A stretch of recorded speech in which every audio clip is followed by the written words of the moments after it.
O texto de Marcos, capítulo 1. Marcos, capítulo 1. Nós vamos ler os versos 16 a 20. A vocação dos discípulos. Caminhando junto ao mar da Galileia, viu os irmãos Simão e André, que lançavam a rede ao mar, porque eram pescadores. Disse-lhes Jesus: Vinde após mim, e eu vos farei pescadores de homens. Então eles deixaram imediatamente as redes e o seguiram. Pouco mais adiante viu Tiago, filho de Zebedeu, e João, seu irmão, que estavam no barco consertando as redes, e logo os chamou. Deixando eles no barco a seu pai Zebedeu com os empregados, seguiram após Jesus. Nós vamos meditar sobre o tema pescadores de homens. Introdutoriamente, queremos afirmar que Jesus sempre chamou e ainda chama cooperadores para fazer a sua obra. Ele está estabelecendo o seu reino e ele está recrutando trabalhadores. Os mesmos que são chamados à salvação são também chamados ao serviço. Se vocês olharem no Novo Testamento, normalmente nos Evangelhos, vão perceber que os discípulos, estes homens aqui descritos, receberam 3 chamados distintos. O primeiro chamado foi o chamado à salvação. Isso está registrado lá no Evangelho de João, quando André, Pedro e João, sendo discípulos de João Batista, deixam as fileiras de João Batista para seguirem a Jesus Cristo. E nesta primeira chamada, então, é o que nós chamaríamos de uma chamada geral, é uma chamada para salvação, é uma chamada para dentro do reino de Deus, é uma chamada que cinde, que separa, que coloca uma divisória entre as trevas e a luz, a perdição e a salvação, o reino deste mundo e o reino de Deus.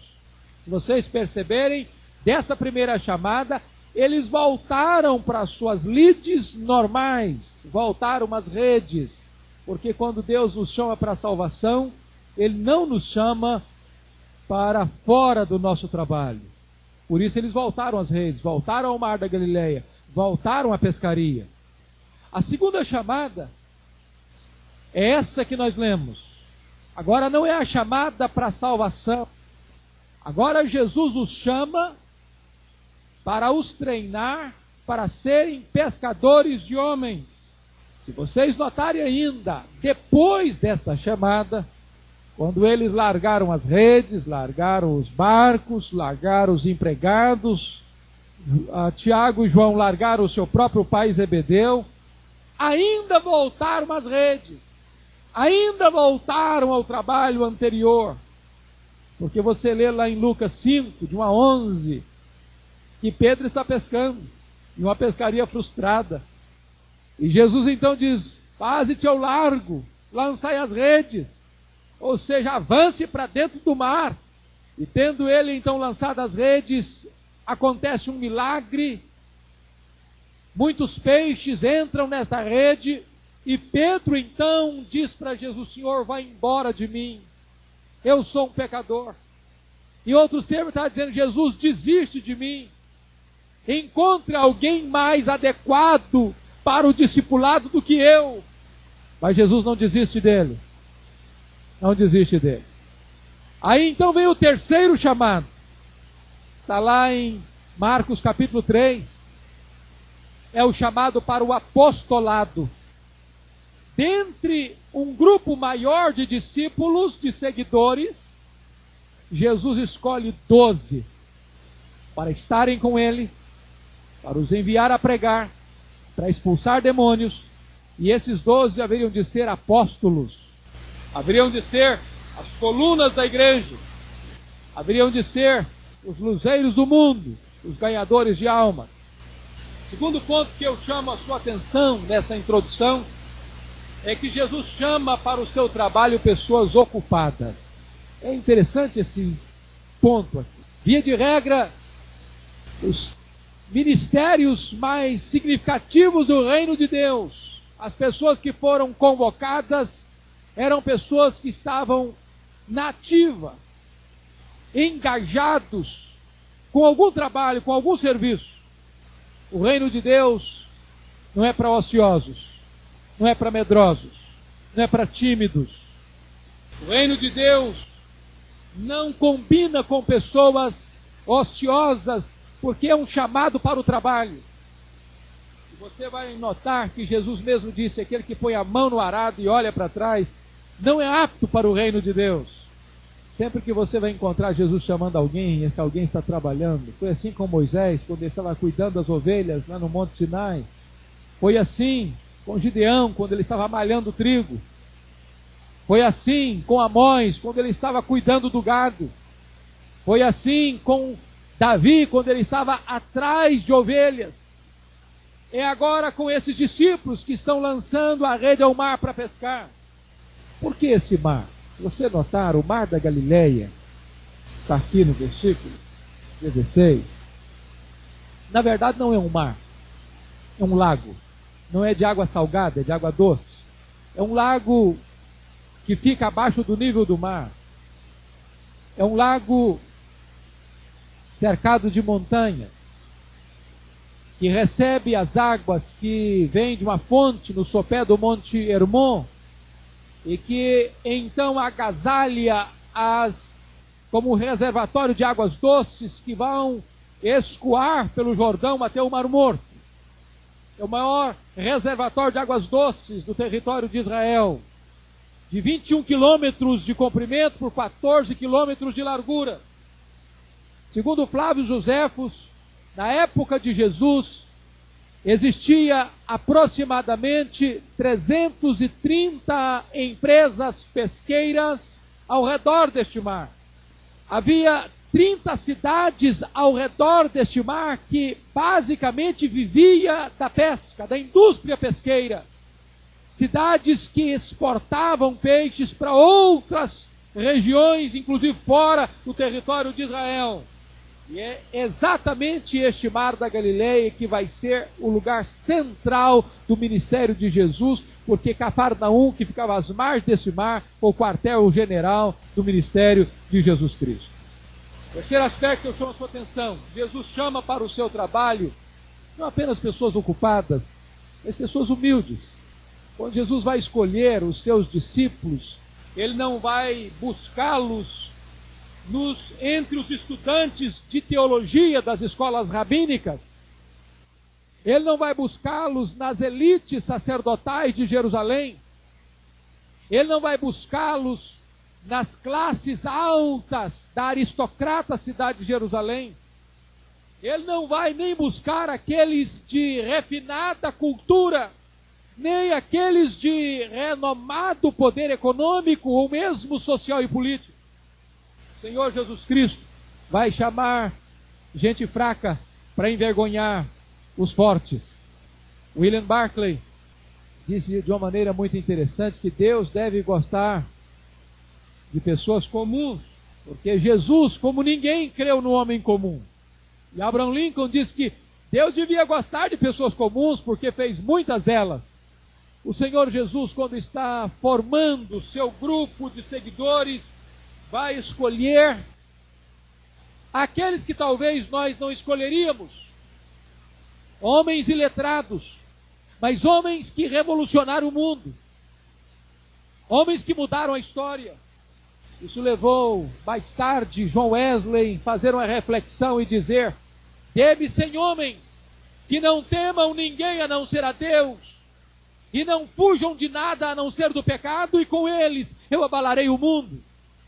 John Charles Ryle, tratando desse assunto, disse que o fato de Jesus Cristo ter escolhido homens iletrados, operários, revela para nós que o reino de Deus não depende de poder econômico, de poder político, de poder social para ser implementado. Porque não é por força, nem por poder, nem por violência, mas é pelo meu espírito, diz o Senhor, que a obra de Deus avança. A igreja que começou com poucos pescadores e espalhou-se pelo mundo, só poderia verdadeiramente ter sido estabelecida pelo próprio Deus. Esta é a nossa introdução para entrarmos neste texto hoje e tirarmos dele algumas lições. A primeira lição que eu chamo a sua atenção é a natureza do chamado para ser pescador de homens. Vamos ver algumas características desse chamado de Jesus Cristo para sermos pescadores de homens. O primeiro aspecto é que o chamado de Cristo é soberano. O chamado de Cristo se dá verticalmente.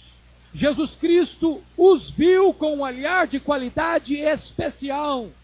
Abrangeu-os não apenas com o seu olhar, mas também com o seu coração, para nunca mais perdê-los de vista. E você vai notar que este vinde a mim de Jesus aí é a expressão da sua soberania. Vinde a mim, e eu vos farei pescadores de homens. Jesus Cristo, na verdade, está pescando esses homens para serem pescadores de homens. Jesus Cristo está pescando esses homens do anonimato, para que eles sejam os luzeiros do mundo, para que eles sejam as colunas da igreja, para que eles sejam os embaixadores do céu, para que eles sejam os instrumentos que Deus haveria de usar para transformar a sociedade. Notem vocês, o chamado de Cristo é direto, é imperativo e também é soberano. Jesus não deu explicações, Jesus não ofereceu vantagens, simplesmente os chamou, e os chamou soberanamente. Vinde após mim, e eu vos farei pescadores de homens. Esse é o chamado da graça, esse é o chamado soberano. A quem Deus chama, chama eficazmente. Segundo aspecto, chamado de Cristo é para um relacionamento pessoal com ele. Diz, vinde após mim. Notem vocês que também a expressão que Jesus está dizendo, segue-me. Olhem aí, por favor, porque o texto está a nos mostrar, quando Jesus estabelece isso, versículo 17, ele diz, vinde após mim, e eu vos farei pescadores de homens. Então eles deixaram imediatamente as redes e o seguiram. Essa expressão, seguir a Jesus, ou a ordem de Jesus, segue-me, é a palavra predileta deste evangelista, Marcos, para descrever discipulado no seu livro. Por exemplo, no capítulo 2, versículo 14 de Marcos, Jesus vê Levi na coletoria e só diz uma palavra para ele, segue-me, não precisou mais nada.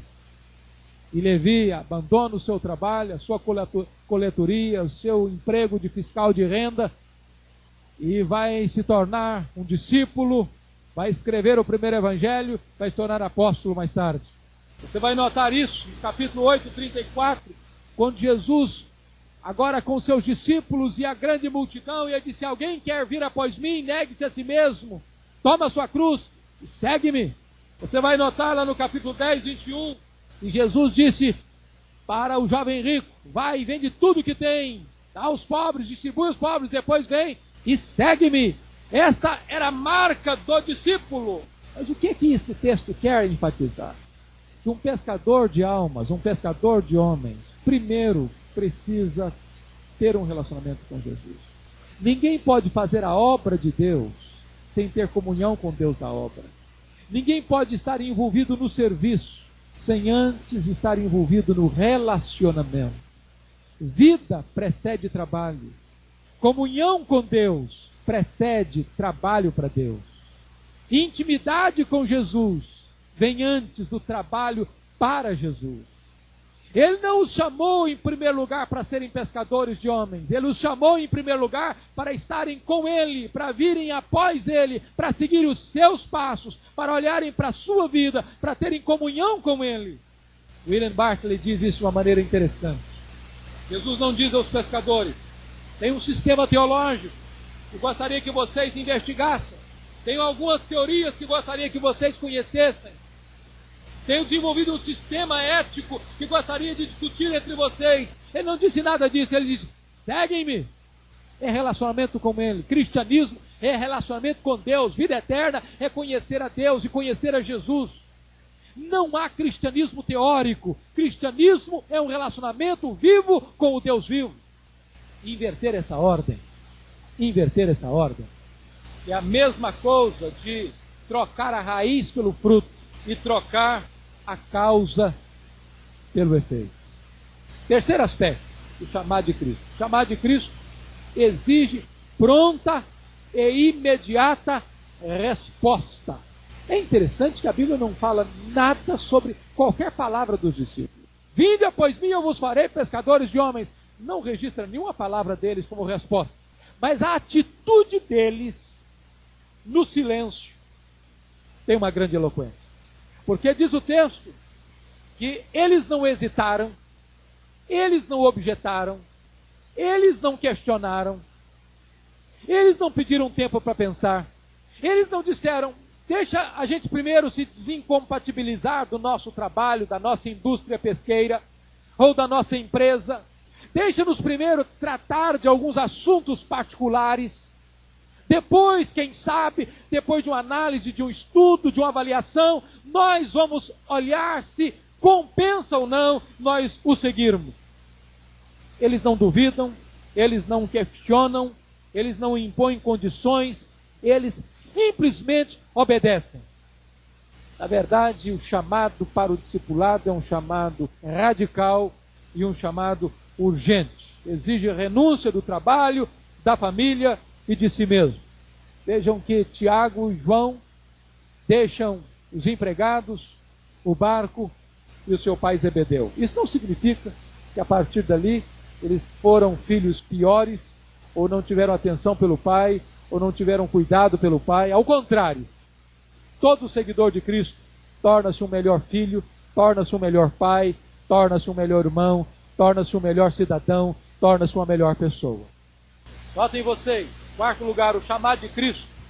O chamado de Cristo passa por uma preparação. Vinde após mim, eu vos farei pescadores de homens. Notem vocês que o verbo fazer está no futuro. Significa o seguinte, que quando nós estamos indo a Cristo, nós ainda não estamos prontos para sermos pescadores de homens. Esse é o primeiro passo, ir a Cristo. Depois que vamos a Cristo, agora tem um processo de preparo. Quando nós somos instruídos, quando nós somos equipados, quando nós somos discipulados para realizar essa obra. E é Jesus quem os ensina, é Jesus quem os equipa, é Jesus quem os capacita para este trabalho. Notem vocês que eles tiveram o melhor professor do mundo, a melhor escola do mundo, o maior mestre do mundo, sobre o assunto mais importante do mundo. E notem vocês que quando Jesus vai ensiná-los, não vai apenas ensinar com palavras, mas vai ensinar com exemplo. Jesus, na verdade, não é um alfaiate do efêmero. Jesus é um escultor do eterno. Jesus não é um mestre de banalidades. Jesus é o Salvador do mundo. Jesus é aquele que tem instruções através da palavra e através da vida. E se vocês perceberem, o seminário de Jesus com eles não foi dentro de uma sala de aula. Não foi enclausurado num seminário. Foi andando pelas estradas, foi percorrendo vilas e cidades, foi se confrontando com os dilemas do povo, foi se aproximando daqueles aflitos, necessitados, doentes, possessos, foi na urdidura da vida, foi no campo aceso de batalha que Jesus treinou, que Jesus ensinou, que Jesus preparou, que Jesus equipou aqueles homens para serem pescadores de homens. Jesus andou com eles, viajou com eles, tirou férias com eles, dormiu com eles, comeu com eles, descansou com eles. Jesus os ensinou, Jesus os repreendeu, Jesus os encorajou, Jesus os capacitou.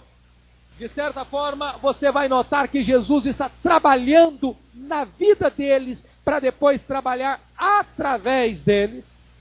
De tal maneira que Jesus pega um covarde, tempestuoso, Pedro, de altos e baixos, de avanços e recuos, para fazer dele um baluarte na igreja. Pega um João estupim curto, filho do trovão, e faz dele um discípulo amado, porque na verdade, antes de sermos pescadores de homens, somos preparados por Jesus para sermos pescadores de homens, para sermos transformados, para sermos pescadores de homens. Você vai notar que o vaso é de barro, mas o poder é de Deus, o instrumento é frágil, mas a mensagem é poderosa, o pescador é limitado, mas a pesca é gloriosa.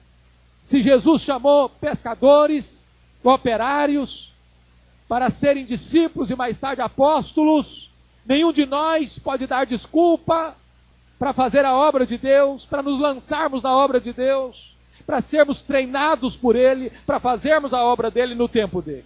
Quinto aspecto, chamar de Cristo para pescar homens é um trabalho de consequências eternas. Pescaria, para muita gente é um hobby. Para muita gente é um passatempo. Para muita gente é uma higiene mental. Quando você está estressado, não sei se você já viu em alguns carros este plástico. Está estressado? Vá pescar. Só que pescar homens não é hobby. Não é hobby. Não é para dia de folga. Não é só para quando você estiver estressado. Este é o trabalho mais urgente, mais importante, mais necessário para o mundo. É tirar pessoas das trevas para a luz, da potestade de Satanás para Deus, da casa do valente para a casa de Deus. Tirar pessoas da perdição para a salvação, das gargantas do inferno para o reino de Deus. Mas vamos ver, segundo ponto da nossa mensagem, as exigências do chamado para ser pescador de homens. Primeiro, o chamado de Cristo implica num rompimento com o passado. Vejam vocês que esses homens deixaram para trás as redes, os barcos, os empregados. Tiago e João deixaram o pai, talvez deixaram sonhos, projetos. O chamado de Jesus exigia um corte radical, uma renúncia absoluta, um rompimento com vínculos e raízes do passado. E esse era alguma coisa extremamente importante. Primeiro, Jesus queria conquistar o coração deles, certamente depois ele queria tudo deles. Eu quero dizer para você que não há discipulado sem renúncia. Se alguém quer vir após mim, renuncie a si mesmo, disse Jesus. Tome a sua cruz e siga-me. Há coisas que nós temos que deixar para trás. Há bagagens que nós não podemos levar. Há pontes do passado que nós temos que quebrar. Lembram quando Elias chamou Eliseu para ser profeta? Eliseu estava cuidando de uma junta de bois. Eliseu matou os bois, fez um churrasco com as cangas, botou fogo, botou lenha na fogueira e fez o churrasco, dizendo uma coisa: eu estou cortando as pontes do passado. Daqui para frente, é para frente que eu vou andar. Eu não vou voltar mais ao meu passado. Quem lança a mão no arado não pode olhar mais para trás. Quem se propõe a seguir ao Senhor Jesus não pode mais retroceder. É para frente que se caminha. É um caminho de renúncia. Tem que cortar as pontes do passado. Segundo aspecto, o chamado de Cristo implica numa consagração do presente. Ora, pertencer ao reino de Deus, irmãos, é uma das coisas mais fantásticas. Jesus chegou a dizer que é como uma pérola, que você vai e vende tudo que tem para comprar. É como um tesouro escondido num campo. Você vai e vende tudo para adquirir aquele campo.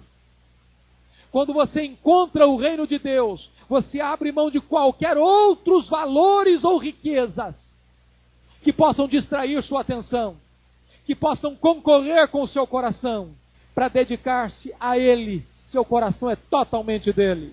E nesse sentido, Jesus Cristo chamou para serem pescadores de homens. Vinde após mim e eu vos farei. E olhem como Jesus amou os homens. Ele deu sua vida por eles. A Bíblia diz que ele não levou em conta a ignomínia da cruz, por causa da alegria que lhe estava proposta. Ele viu o penoso trabalho da sua alma e ficou satisfeito. Quando Jesus Cristo foi para a cruz, ele sabia o que era a cruz. A Bíblia diz que o Cordeiro foi morto desde a fundação do mundo. Nós, às vezes, quando sofremos, não temos antecipação do nosso sofrimento. Porque se tivéssemos, sofreríamos antes. Talvez nos consumiríamos de tristeza antes. Se soubéssemos de todas as lutas e intempéries pelas quais passaríamos na vida. Pois bem, Jesus sabia da cruz, desde toda a eternidade. Não houve um dia sequer neste planeta sem que Jesus estivesse fora da sombra da cruz, do espectro da cruz, da mensagem da cruz, da gravidade da cruz. A cruz estava continuamente diante dos seus olhos. E diz a Bíblia que ele não levou em conta a ignomínia da cruz por causa da alegria que lhe estava proposta. Foi tal o seu amor por você e por mim para nos pescar para o reino de Deus. E agora ele chama homens que possam ter este mesmo amor, este mesmo desvelo, este mesmo compromisso, este mesmo empenho. Terceiro lugar, chamar de Cristo implica no investimento do futuro. Ou seja, os discípulos deveriam seguir a Cristo num projeto sem volta. Eles abraçariam uma causa que haveria de mudar a vida deles, havia de revolucionar o mundo. Eles haveriam dali para frente de serem pescados do anonimato para serem colunas da igreja do Deus vivo. Quero dizer para você também que o discipulado é um caminho sem volta. Louvado seja Deus por isso. E é sem volta porque é o próprio Deus que nos toma pela nossa mão direita, nos guia com o seu conselho e depois nos recebe na glória. O Senhor nunca chamou alguém para o discipulado e o incluiu no discipulado para depois abandoná-lo no caminho. Nunca. Aqueles a quem ele chama, chama eficazmente. O que é tremendo nesse texto é que Jesus Cristo usa as pontes da nossa vida para enriquecer o nosso ministério. Vejam vocês que ele pega o gancho para homens que são pescadores. Eu quero fazer de vocês pescadores, mas pescadores de homens. Vocês não vão pescar para ganhar dinheiro. Vocês vão pescar para enriquecer o reino de Deus, para trazer vidas para o reino de Deus. E é aqui que eu entro no meu terceiro ponto, de uma forma mais prática. O aprendizado prático para tornar-se um pescador de homens. Notem vocês que Jesus está usando uma figura riquíssima, que vai nos encorajar e nos dar princípios práticos sobre evangelização. Pescadores de homens. O que tem a ver pescaria com evangelismo? Que conexão há entre pescaria e evangelização? O que tem a ver o peixe com o homem?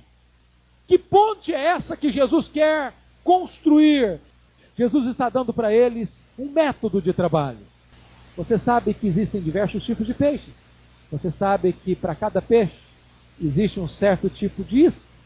Há peixes que gostam de águas geladas, há peixes que gostam de águas mornas, há peixes que gostam de águas profundas, há peixes que gostam de águas rasas. Há peixes que gostam de ficar nas margens, há peixes que gostam de ficar no alto mar. Há peixes que gostam de um determinado tipo de isca, há outros peixes que gostam de outro tipo de isca. O que na verdade Jesus está querendo aqui é pegar o gancho da pescaria para nos ensinar algumas lições práticas de evangelismo. Ou seja, nós podemos e devemos usar diversos métodos de evangelização, assim como um pescador usa diversos métodos para pescar. O tipo do peixe é que vai determinar o método da pescaria. Não se pega salmão do mesmo jeito que se pega lambari. Não se pega camarão do mesmo jeito que se pega piau. Cada peixe tem a sua característica. Se você perceber, Jesus foi perito nisso. Jesus nunca mudou a mensagem, mas sempre mudou os métodos. Quando ele abordou Nicodemos, ele usou uma metodologia para abordar Nicodemos, mas quando ele vai conversar com a mulher samaritana, ele usa um método absolutamente diferente. Quando ele vai conversar com o paralítico de Betesda, ele faz uma pergunta: queres ser curado? Ele não pergunta para ele: você quer nascer de novo? Porque se Jesus perguntasse para ele: você quer nascer de novo? Talvez eu não quero de jeito nenhum, eu estou cansado dessa vida. Vou nascer outra vez? Jesus sempre construiu pontes onde as pessoas estavam para abordá-las de maneira prática e interessante. Quando Jesus vai abordar Zaqueu, um homem execrado pela sociedade da época, diz: venha depressa, eu quero ir para sua casa hoje. Ninguém tem coragem de ir para sua casa, pois eu vou jantar na sua casa hoje. Ganhou o coração de Zaqueu. Abordagem diferente, para pessoas diferentes.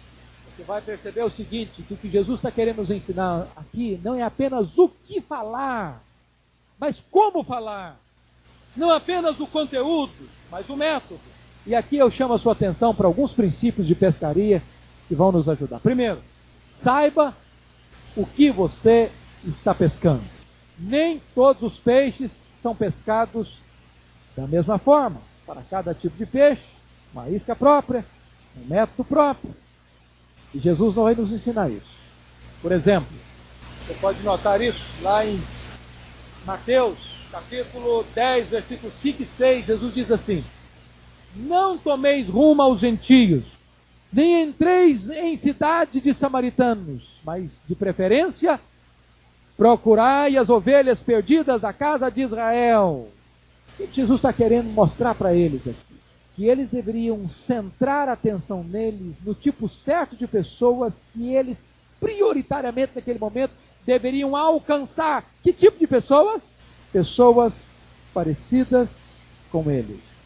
Da mesma cultura, do mesmo sangue, da mesma raça, do mesmo pano de fundo religioso. Era essa questão da sensibilidade cultural é que Jesus quer enfatizar aqui. Você precisa sempre notar isso. Perguntar o seguinte: que pessoa eu quero alcançar? O que essa pessoa pensa? Como é que ela é? Como é que ela vive? Qual é a cultura dela? Você precisa ler o texto e ler a pessoa. Conhecer a Bíblia e conhecer as pessoas. Você precisa construir uma ponte de contato entre o texto e o ouvinte, para que você possa ser efetivo na arte, no ministério, na missão de pescador de homens. Agora, há um momento em que o símbolo não serve para nós. Sabe por quê? Porque sempre que você pensa em pescar, você usa a figura da isca, do anzol, de alguma coisa para enganar, não é isso? O pescador de homens não usa truques, ele usa a verdade. Você não usa truque, você usa a verdade. É por isso que toda comparação tem seus limites. Ele só pode ir até certo ponto. Outra coisa, vá aonde os peixes estão famintos. O peixe não tem fome toda hora. E pescar quando o peixe não está mordendo a isca é um negócio desagradabilíssimo. O que Jesus quer nos ensinar? Eu disse o seguinte para os seus discípulos. Isso está lá em Mateus 10, 11 a 14. Quando vocês entrarem numa casa, e eles forem indignos, fiquem lá.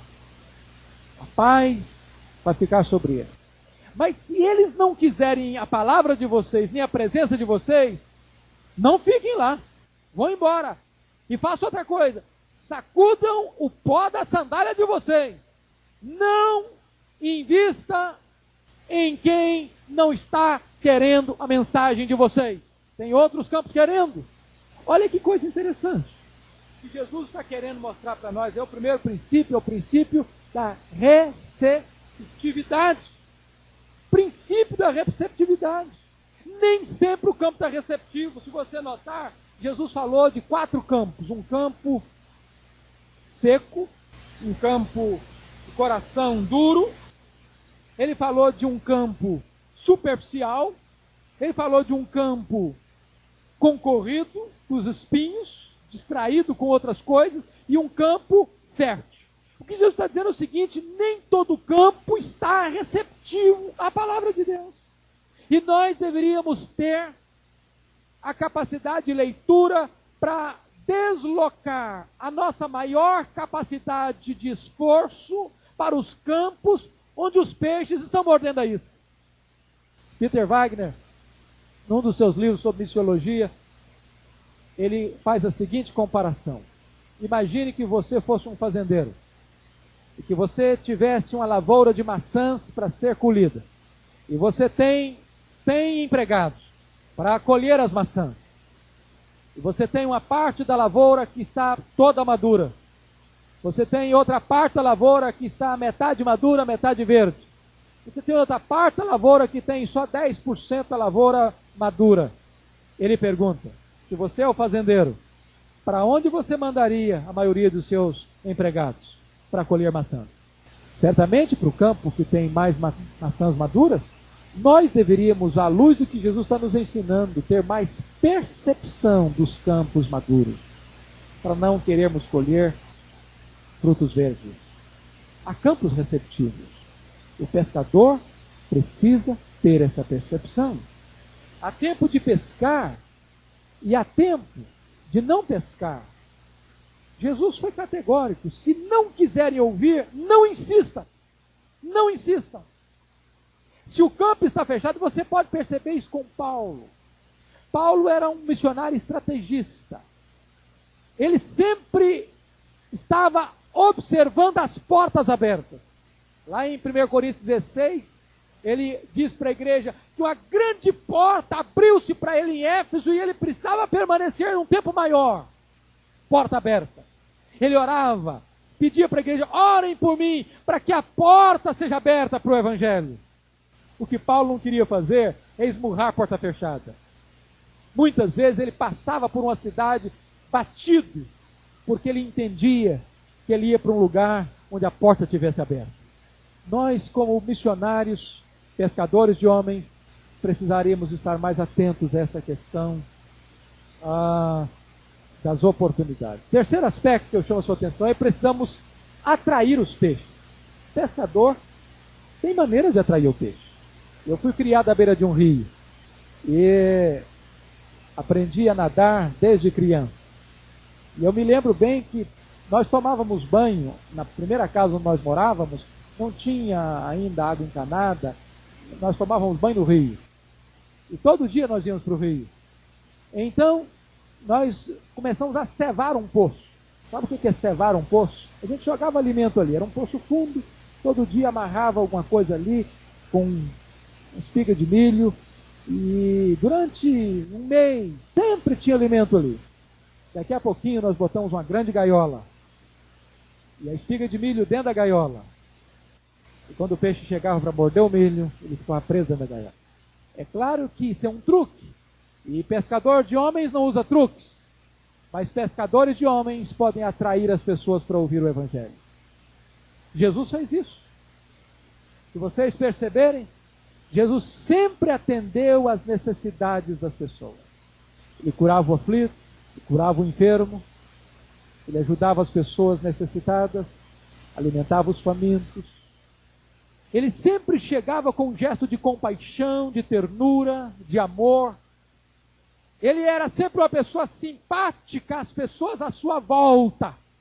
Quando aquele leproso se aproximou dele e ajoelhou, disse, compadece-te de mim, tu tens poder de me purificar, se tu quiseres, podes purificar. Mas Jesus não deu uma aula para ele de purificação, Jesus disse, quero. Compadecido dele, tocou e disse, fica limpo. Nós podemos atrair as pessoas, nós podemos ganhar o coração das pessoas, nós podemos ser simpáticos com as pessoas, nós podemos ser bons vizinhos para as pessoas, nós podemos demonstrar carinho para as pessoas, nós podemos criar pontes de amizades com as pessoas. Quarto lugar, é preciso pescar em alto mar, onde os peixes estão. Meus amados irmãos, foi o que Jesus disse para Pedro lá em Lucas 11. Aze-te ao largo, fica aqui na beirada não, vai lá para dentro do mar. Tem peixe que você não vai pegar nunca na orla, você tem que ir para lá onde o peixe está. O que isso nos ensina, irmãos? Sabe que nós invertemos essa ordem hoje. Hoje a gente quer que o peixe pule na nossa rede. Já perceberam isso? A gente quer que o peixe pule na nossa rede. A gente quer que o pecador venha para a igreja. Mas a ordem do Senhor Jesus é que a igreja que deve ir lá no alto mar, lá onde está o peixe, para ganhá-lo lá onde ele está. De vez em quando Deus é tão generoso que manda uns peixinhos para pular na rede. Mas na verdade o projeto de Deus é que a igreja arraste essa rede lá em alto mar. Lá onde os pecadores estão. É lá na escola, é lá na empresa, é lá no escritório, é lá na sala de aula, é lá no hospital, é lá no comércio, é lá na indústria, é lá na vizinhança, é onde você está, cercado de peixes. É que você deve lançar as redes. Terceiro ponto que eu chamo a sua atenção. Certifique-se de que está usando o método certo. No evangelismo tem dois grandes riscos. Primeiro, mudar a mensagem. Segundo, engessar os métodos. O maior inimigo do sucesso do futuro é o nosso sucesso do passado. Ah, mas há 10 anos a gente fazia assim, e sempre foi muito bom, foi sempre muito legal, sempre funcionou, e nós nunca vamos mudar. Não é possível mudar. O que não pode mudar é a mensagem. O método, sim. Nós podemos melhorar, nós podemos avançar, nós podemos aperfeiçoar, nós podemos crescer, nós podemos ser criativos. Como é que nós vamos fazer isso? Primeiro, devemos ser sensíveis à cultura local. Lá em Lucas 10, 8, Jesus diz: quando entrardes numa cidade e ali vos receberem, comei do que vos for oferecido. Preste atenção. Jesus está dando aqui não é aula de dieta, não. Jesus está dando aqui uma aula de sensibilidade cultural. Você quer ganhar as pessoas? Não fira a cultura delas, não. Você quer ganhar uma pessoa? Respeite a sua cultura. Nós não podemos confundir evangelho com cultura, porque às vezes nós valorizamos mais a cultura do que o próprio evangelho. Às vezes nós sacrificamos o evangelho por causa da cultura. Jesus diz, quando oferecer alguma coisa, coma. Respeite a cultura das pessoas.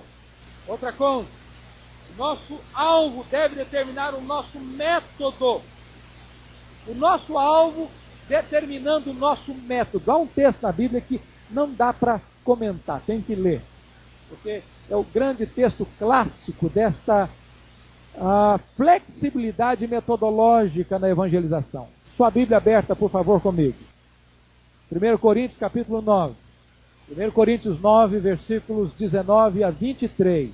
Você vai ver que um dos maiores pescadores de homens foi sensível na questão metodológica. Ele diz assim: porque sendo livre de todos, fiz-me escravo de todos, a fim de ganhar o maior número possível. Procedi para com os judeus como judeu, a fim de ganhar os judeus. Para os que vivem sob o regime da lei, como se eu mesmo assim vivesse, para ganhar os que vivem debaixo da lei, embora não esteja debaixo da lei. Ao sem lei, como se eu mesmo o fosse, não estando sem lei para com Deus, mas debaixo da lei de Cristo, para ganhar os que vivem fora do regime da lei. Fiz-me fraco para com os fracos, com o fim de ganhar os fracos. Fiz-me tudo para com todos, com o fim de por todos os modos salvar alguns.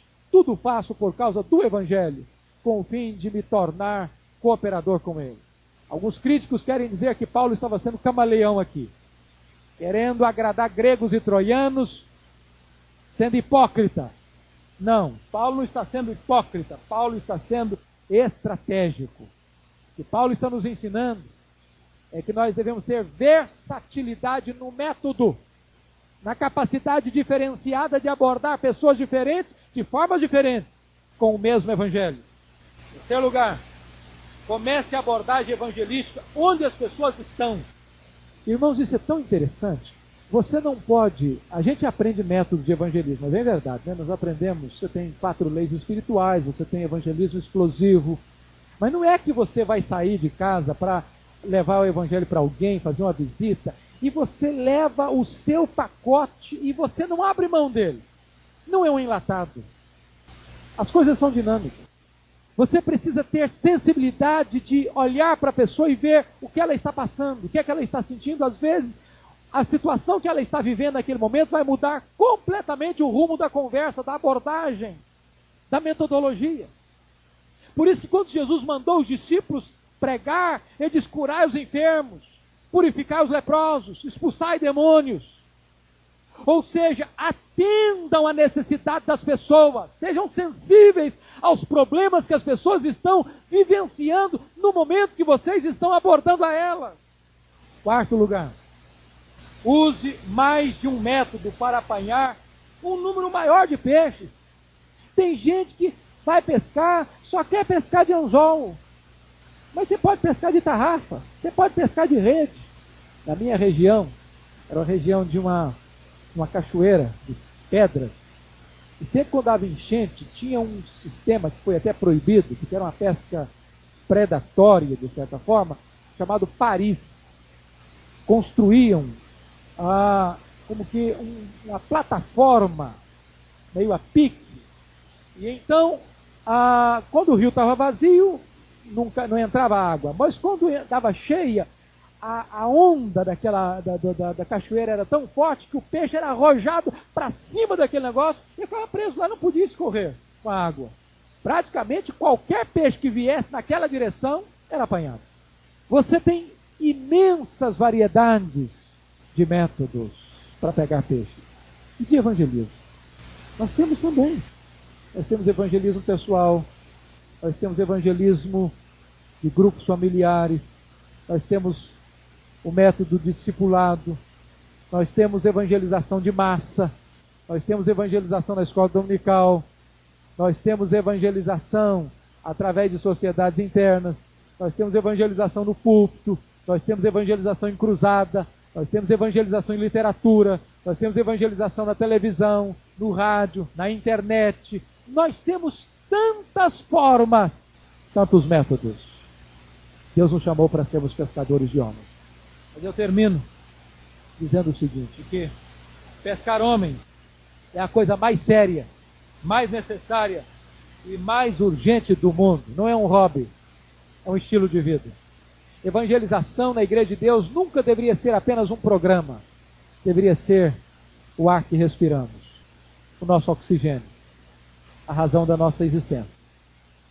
Deus nos chamou como discípulos para sermos pescadores de homens.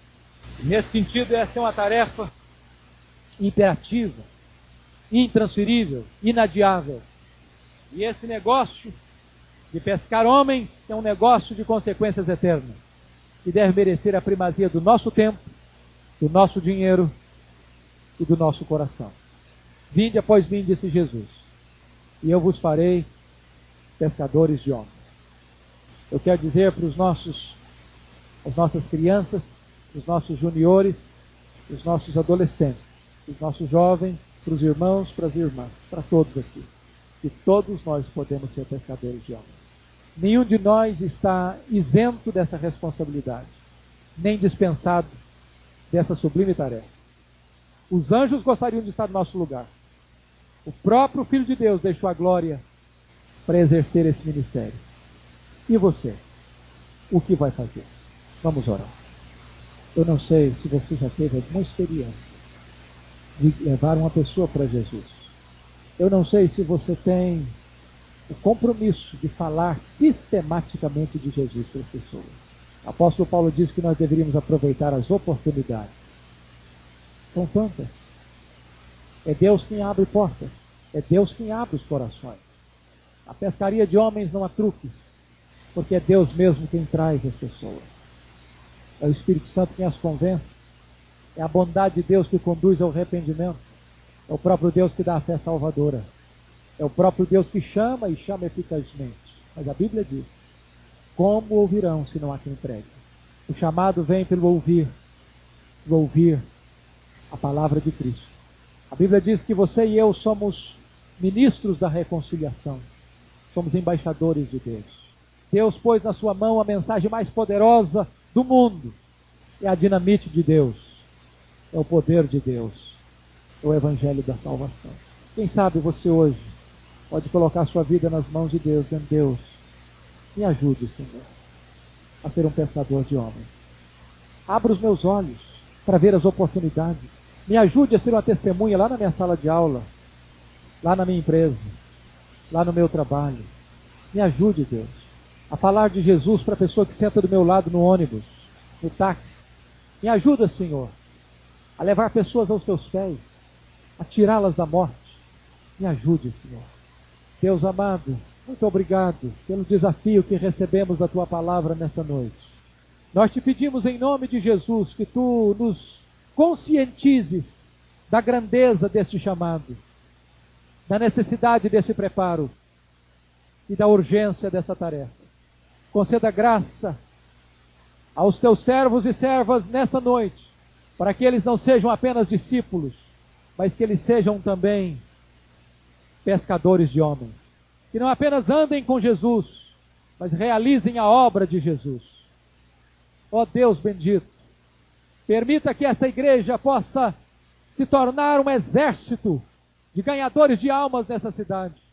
Desde as crianças, os juniores, os adolescentes, os jovens, os adultos, os anciãos, todos nós tenhamos a alegria de levar aos pés do Senhor Jesus vidas preciosas por quem Ele morreu. Levanta a tua igreja, Senhor, desperta a tua igreja. Faze desta igreja uma igreja evangelizadora, uma igreja missionária, para a glória do teu próprio nome. Alegra o nosso coração com os frutos do nosso trabalho. Em nome daquele que nos chamou, nos equipou e nos enviou, o nosso amado Salvador Jesus Cristo. Amém.